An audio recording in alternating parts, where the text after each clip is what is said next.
Hello everyone, welcome back. In this in this video, we'll start with a new chapter that is depreciation and amortization. ठीक है, थोड़ा समझने वाला chapter है basically, कुछ वैसा बहुत टफ है नहीं. ऐसे भी पढ़ाई टफ कहाँ होती है ना. चलो पढ़ते हैं. क्या सबसे पहला चीज़ आपको समझना होगा कि डेप्रिसिएशन होता क्या है. ठीक है, अब आप एक चीज़ बताओ. फॉर एग्जाम्पल आपने एक फर्नीचर खरीदा, या सपोज करो आपने एक स्कूटी खरीदा 70,000 रुपीज़ का. ठीक है, आपने उसे 1 साल चलाया, 2 साल चलाया, 3 साल चलाया, 4 साल चलाया. 4th ईयर के एंड पे अब आपको उस स्कूटी को बेचना है. आपने परचेज किया था भले ही 70,000 में. आप जब बेचोगे तो क्या आपको उसका वैल्यू 70,000 मिलेगा? नहीं, आपको कुछ कम मिलेंगे. सपोज 4,000 मिल गए कबाड़ी में, वैसे 5,000 मिल गए, ऐसा मिलेंगे. अब ये 70,000 से इसकी वैल्यू 4,000 5,000 कैसे पहुंच गई भाई? तो अब होता क्या है, आप जब कोई चीज़ को यूज़ कर रहे हो तो उसकी वैल्यू डे बाय डे कुछ ना कुछ कम होती है. ठीक है, तो अब उसी चीज़ को हम बोलते हैं डेप्रिसिएट हो रहा है वो चीज़. मतलब कि बेसिकली डेप्रिसिएशन क्या होता है? डेप्रिसिएशन वो होता है कि आप जब कोई फिक्स एसेट आप यूज़ कर रहे हो तो उसकी वैल्यू डे बाय डे कम होगी. ठीक है, value of such assets decreases with the passage of time. अब क्या क्या रीज़न की वजह से वैल्यू कम हो सकता है? आप उसको यूज़ कर रहे हो, पहला चीज़. या तो दूसरा चीज़ क्या होता है कि हो सकता है आपने यूज़ करना बंद कर दिया, उस वजह से भी. जैसे कि फॉर एग्जाम्पल आपने एक स्कूटी खरीदा था, आपने 4 साल उसे चलाया ही नहीं, बंद करके रख दिया. तो क्या 4 साल बाद वो चलेगा स्कूटी? नहीं, उसमें उसकी वैल्यू ऑलरेडी कम हो जाएगी. क्यों? क्योंकि जंग लग जाता है, इंजन ऑयल जम जाता है, कुछ कुछ ऐसा ऐसा होता है ना. तो उसमें क्या होता है कि with the efflux of time ऐसा भी हो सकता है कि उस टाइम पे वो यूज़ ना हो तब भी उसकी वैल्यू कम हो जाए. फिर क्या होता है नेक्स्ट चीज़ की ऑब्सोलेसेंस ड्यू टू टेक्नोलॉजिकल और अदर चेंजेस. एक सेकेंड ना. हाँ, तो अब obsolescence due to technological changes बोलने का मतलब क्या है? जैसे फॉर एग्जांपल अगर आप देखो तो कि जब 3G फर्स्ट टाइम मार्केट में आया था तब उसका वैल्यू कितना ज़्यादा था, लेकिन जैसे ही 4G आया इसका कोई इंपॉर्टेंस ही नहीं बचा. फिर जब 5G आया इसका कोई वैल्यू ही नहीं बचा. तो क्या हुआ कि जब 5G आया तो 4G का वैल्यू डिक्रीज कर गया. जब 4G आया था तब 3G का वैल्यू कम हो गया था. ठीक है, तो यही चीज़ बोलता है कि ऑब्सोलेसेंस मतलब होता है कि जब टेक्नोलॉजी इम्प्रूव होगा तो जो अभी का प्रेजेंट चीज़ है वो उसका वैल्यू, जैसे 3G हो गया, 4G हो गया, इसका वैल्यू कम हो जाता है. ठीक है, फिर नेक्स्ट बोलते हैं decrease in market value. Decrease in market value मतलब कि धीरे धीरे जैसे कोई चीज़ बहुत नया नया आया. फॉर एग्जाम्पल iPhone 16 जब फर्स्ट टाइम लॉन्च हुआ तो उस टाइम उसका बहुत प्राइस था, लाख रुपए, 1.5 लाख रुपए, ऐसे बहुत बहुत हैवी उतना अमाउंट. लेकिन अब धीरे धीरे अगर आज के डेट में आप देखो तो धीरे धीरे वैल्यू कम हो गया. अब उसका वैल्यू 40,000 50,000 आपको आराम से मिल जाएगा. ठीक है, फिर नेक्स्ट क्या कहते हैं? Depletion mainly in cases of mines and other natural reserves. अब नेक्स्ट बोलते हैं डिप्लीशन. डिप्लीशन मतलब कि जैसे आप अगर कुछ खदान वाला सीन है आपका, मतलब कि आप माइनिंग कर रहे हो, खदान से आप रिसोर्सेज निकाल रहे हो, मिनरल्स निकाल रहे हो, तो वहाँ पे क्या होता है कि आप जितना ज़्यादा यूज़ करते जाओगे तो उसका वैल्यू, उस माइन का वैल्यू कम होते जाता है. क्यों? क्योंकि उसमें जो उस माइन का प्रोडक्टिविटी है in terms of giving you the resources वो भी कम हो जाता है. ठीक है, तो ये सारे कुछ कुछ रीजंस है जिसकी वजह से मेरा एसेट का वैल्यू कम हो सकता है. ठीक है, अब हम लोग को डेप्रिसिएशन कैलकुलेट करना है और डेप्रिसिएशन रिकॉर्ड करना है बुक्स में. ठीक है, डेप्रिसिएशन क्या था आपको समझ आया? एक सेकेंड.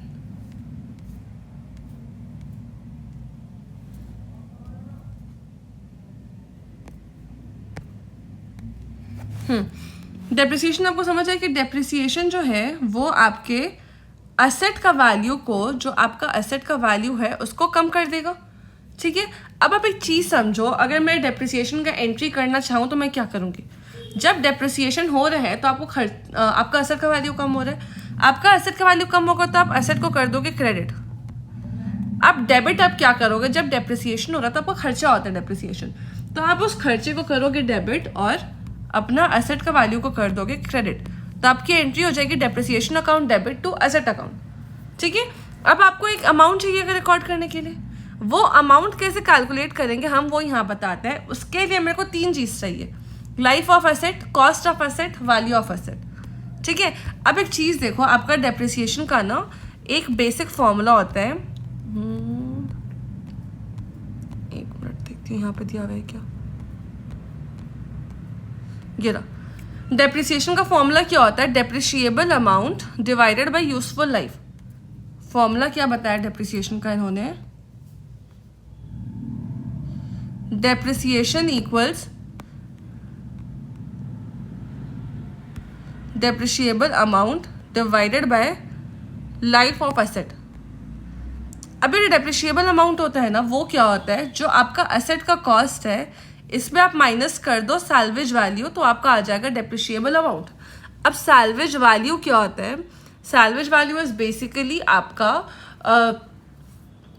जो ऐसे बोलते हैं ना, बेसिकली कबाड़ी वाला वैल्यू, कि आप जब उस एसेट को बेचोगे तो आपको कितने पैसे मिलेंगे, वो होता है आपका सैल्वेज वैल्यू।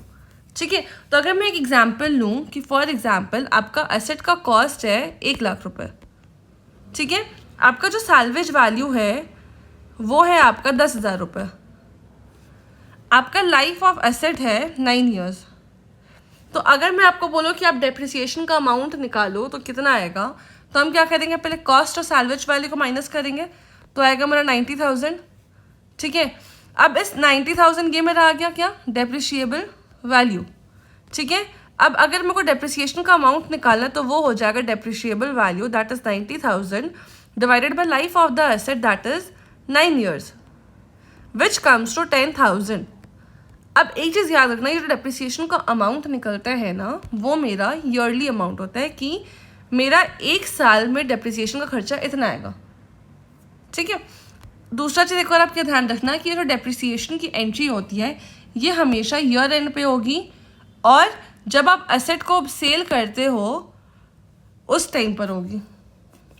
ठीक है, अभी तक मैंने क्या क्या समझाया आपको? डेप्रिसिएशन का मतलब समझाया, डेप्रिसिएशन की एंट्री समझाई जो कि होती है depreciation account debit to asset account, depreciation का अमाउंट निकालना बताया जो कि कैसे निकलता है? Depreciable amount divided by life of the asset. ठीक है, डेप्रिशिएबल अमाउंट आप कैसे निकालते हो? जो आपका एसेट का कॉस्ट है उसमें आप सैल्वेज वैल्यू माइनस कर दो। Salvage value is nothing but आपका ये क्या कहते हैं उसको? कबाड़ी वाला वैल्यू बेसिकली। ठीक है, फिर जब आप डेप्रिशिएबल अमाउंट को लाइफ ऑफ द एसेट से डिवाइड करोगे तो आपका टोटल ईयरली डेप्रिसिएशन आ जाएगा 10,000 रुपीज़। ये बेसिक सा था, इसमें कोई डाउट? ठीक है, अब दूसरा एक और चीज़ मैं बोलूँगी कि सपोज करो अगर आपको सिर्फ 9 महीने का डेप्रिसिएशन निकालना है तो आप क्या करोगे? जो आपका ईयरली डेप्रिसिएशन आया है उसको 9 महीने के लिए प्रोपोर्शनेट निकाल देंगे। ये डेप्रिसिएशन 12 महीने का है, आपको तो सिर्फ 9 महीने का निकालना है, तो इसको डिवाइड करके फिर आप सॉल्व करना, आपका आंसर आ जाएगा। ठीक है, अब नेक्स्ट हम आते हैं, यहाँ पे थे ना, डेप्रिसिएशन प्रोवाइड क्यों करना है? सबसे पहला क्यों प्रोवाइड करना है? क्योंकि आपका ये असल में देखो, पहली बात आपका खर्चा है बट ये आपका नॉन कैश एक्सपेंस है। ठीक है, इससे आपका कोई कैश में कुछ आना जाना नहीं हो रहा, आपका सिर्फ एसेट का वैल्यू आप कम कर रहे हो। ठीक है, ये क्यों कर रहे हैं? क्योंकि सबसे पहला चीज़, आप उस साल एसेट को आपका नुकसान हुआ है या आपका खर्चा हुआ है, एसेट का वैल्यू कम हुआ है, तो आपको जो आपका खर्चा है उसको प्रॉपर्ली रिकॉर्ड करना होना चाहिए। क्यों? क्योंकि उससे आपका इनकम सही से डिटरमाइन होए, पहला।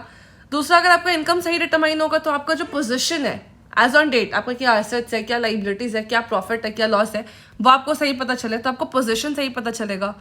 फिर तीसरा क्या कहते हैं ना कि जब आप डेप्रिशिएशन करते हो ना तो उससे आपको क्या बेसिकली होता है,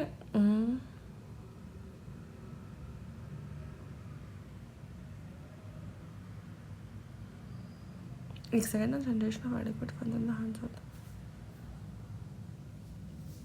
हाँ, अब आप एक चीज़ देखो कि आपका जो डेप्रिसिएशन होता है over the useful life of asset होता है।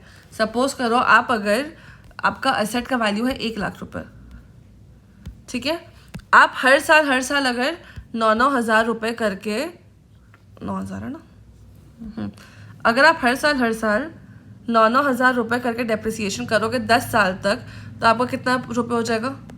90,000। आपका सैल्वेज वैल्यू इस एग्जाम्पल में कितना था? 10,000 रुपये, तो आपको 10,000 रुपये यहाँ से मिल जाएगा। ठीक है, तो अगर इस दोनों को हम टोटल कर दो तो वापस आ जाते हैं 1 लाख रुपये, जो कि मेरा एसेट का कॉस्ट है। इतना समझ आया?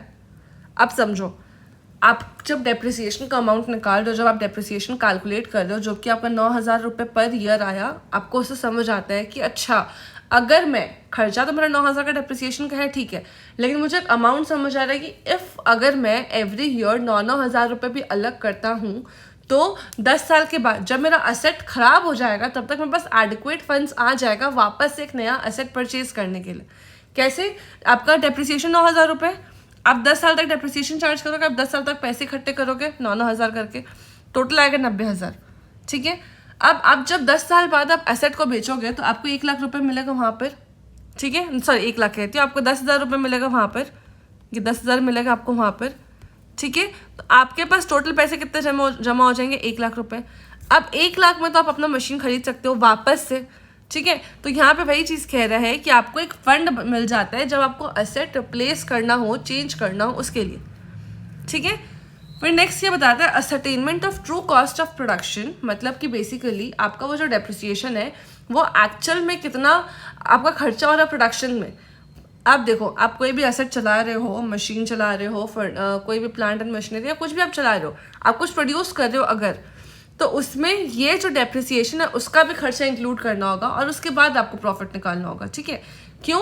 क्योंकि अगर आप बिना डेप्रिसिएशन के खर्चा को कंसिडर किए हुआ प्रॉफिट निकालोगे तो एक तरीके से आपका वो तो नुकसान हो रहा है ना आपको, क्योंकि आपने सारे खर्चे तो कवर किए नहीं।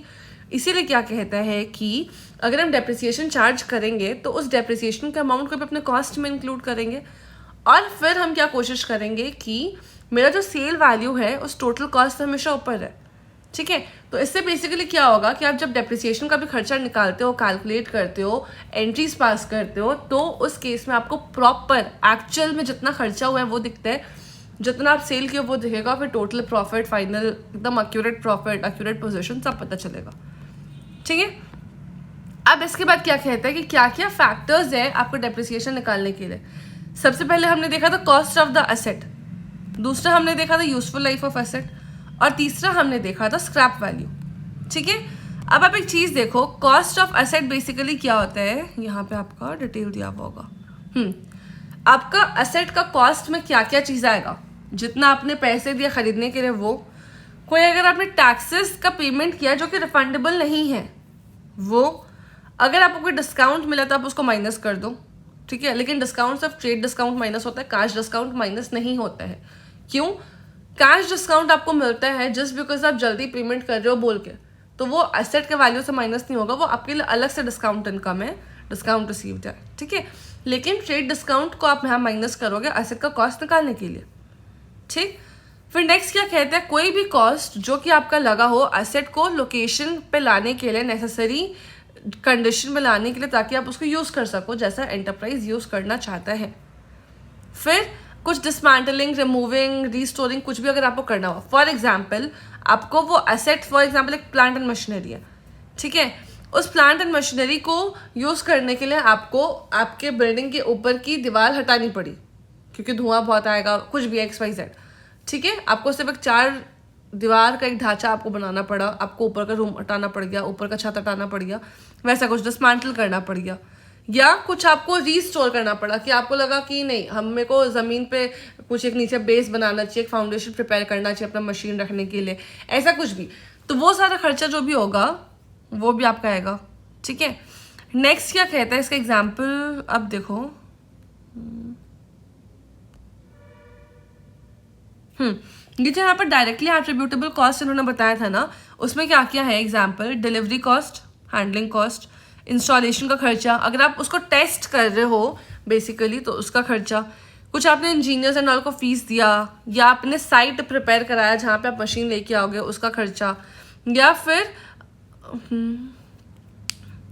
एम्प्लॉय का खर्चा, मतलब बेसिकली आपने कोई सैलरी वगैरह दिया, क्यों? क्योंकि आपने एसेट जहाँ से खरीदा वहाँ से आप अपने एसेट को लेके आओगे, उसके बीच अगर आपको कोई सैलरी या कुछ देना पड़ रहा है तो वो सारे खर्चे आपका डायरेक्टली एट्रीब्यूटेबल एक्सपेंसेस है, ठीक है। अब फिर क्या कहते हैं, ये तो मेरा के डायरेक्टली एट्रीब्यूटेबल एक्सपेंसेस, ठीक है। अब अगर हम यहाँ देखते हैं कि directly attributable expenses for the location of the asset, उसमें क्या क्या चीज़ आएगा, सबसे पहला आपको वो देखना है कि वो सारे एक्सपेंसेस जो आपको एसेट को उसके लोकेशन पर लाने में मदद कर रहे हैं। सबसे पहला चीज़ कि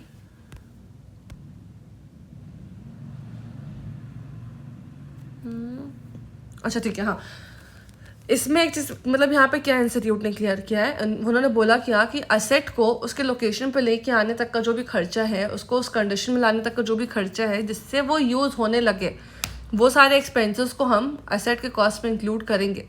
लेकिन कुछ कुछ लिस्ट उन्होंने दिया है जिसका खर्चा हम असेट के कॉस्ट में इंक्लूड नहीं करेंगे। क्या?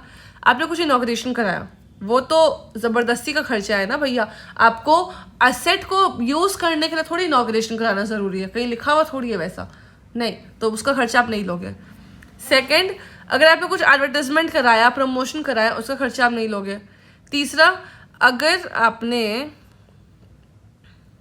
कोई ट्रेनिंग्स दिया अपने स्टाफ को ताकि वो लोग जाने कि अच्छा इस एसेट को ऐसे यूज़ करना है, उसका खर्चा आप ऐड नहीं करोगे।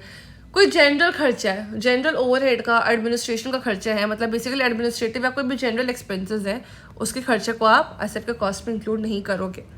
मतलब अगर एक ओवरऑल समराइज किया जाए तो आपके एसेट के खर्चे में क्या क्या चीज़ आएंगे?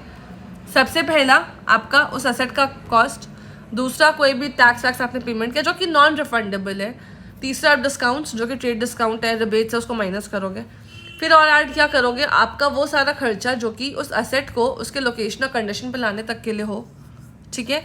फिर कुछ डिसमेंटलिंग, एडिशनल आपको एक्सपेंसेस करना हो, कुछ रिस्टोर करना हो, वो सबका एक्सपेंसेस, ठीक है। ये हो गया हमारा कॉस्ट ऑफ द एसेट। फिर नेक्स्ट आता है यूजफुल लाइफ। तो क्वेश्चन में दिया रहेगा, एक्सपेक्टेड होता है यूजफुल लाइफ बेसिकली कि अच्छा मैं एक्सपेक्ट कर रही हूँ कि आज फॉर एग्जाम्पल अगर आपने एक फ़ोन खरीदा तो आपको एक एक्सपेक्टेशन रहता है कि चलो 2-3 साल, मैक्सिमम 4 साल 5 साल चले, उससे ज़्यादा तो नहीं चलेगा। तो आप एक एक्सपेक्टेशन लेके चलते हो कि मेरा useful life of the phone 3 साल है, ठीक है। वो एक एक्सपेक्टेशन का चीज़ हो गया। नेक्स्ट अगर मैं सैल्वेज वैल्यू की बात करूँ तो सेम अगर मैं स्कूटी या कोई व्हीकल का एग्जांपल लूँ, तो अगर आपने एक स्कूटी चलाया, खरीदा, 4-5 साल चलाया, तो आपको मालूम है कि एक एक्सपेक्टेशन है कि चलो ये स्कूटी अगर मुझे बेचना है 5 से 8 हज़ार रुपये तक में बिक जाएगा। तो वो जो सैल्वेज वैल्यू वो भी एक एक्सपेक्टेड होता है। ह्यूमन क्या बोलते हैं उसको, क्या टर्म होता है,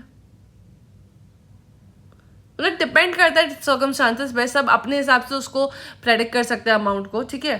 डिपेंड ऑन मतलब कि एक टर्म होता था ना एक स्पेसिफिक को,